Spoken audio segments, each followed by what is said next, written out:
Ma'am Amanda. Ma'am Amanda. Pasensya na po. Narinig ko kasi kanina yung pag-uusap ninyo ni Ma'am Segunda.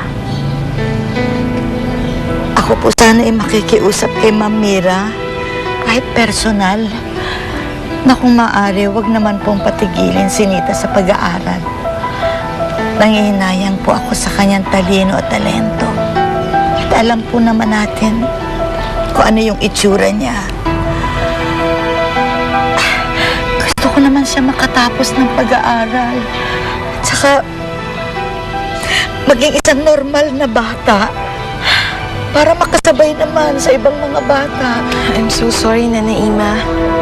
Kaya nga po ako yung pinapunta dito ni Ate Mira kasi hindi po niya kayang humarap sa inyo. Nahihiya po siya. Pero wala po siyang choice eh. Kailangan po niyang magdesisyon po para sa kapakanan ng pamilya niya. Naintindihan ko po. Salamat din po. Pasensya na po. Alam po. Nanay Ima, bago ko po makalimutan, pinapaabot po sa inyo ni Ate Mira. Una na po ako. Salamat. Sige po.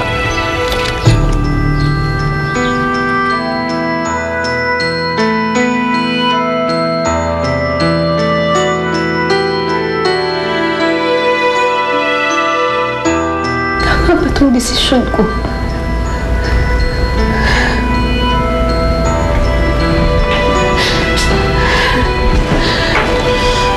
Amanda,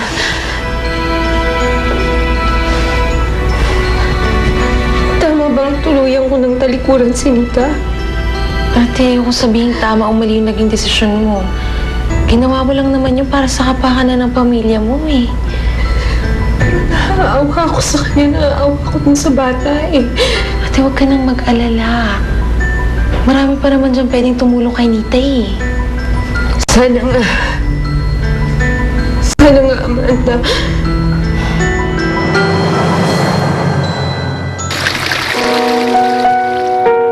Diyos ko, lubos po ang pasasalamat namin sa lahat ng itinulong ni Ma'am Mira noon.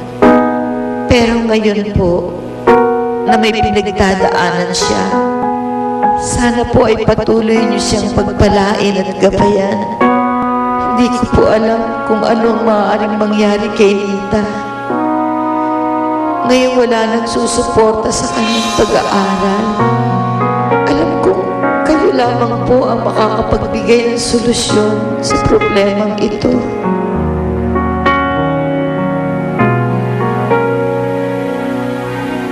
Nanay Ima, bakit po?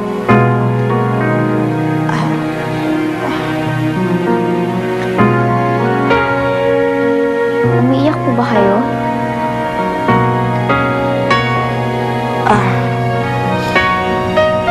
Anak, ipangako mo na kahit ano ang mangyari,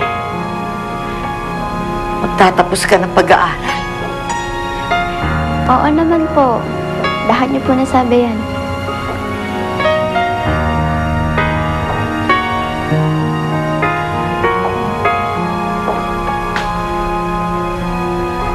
Nita. Po. Ima. Gusto kong malaman ninyo na hanggang sa buwang ito ka na lamang mag-aaral sa eskwela. Po? Hanggang katapusan na lamang ang sustentong ibinigay sa akin ni Ma'am Mira para sa'yo. Hindi na siya magbibigay ulit. Para sa'yo o para sa ampunan.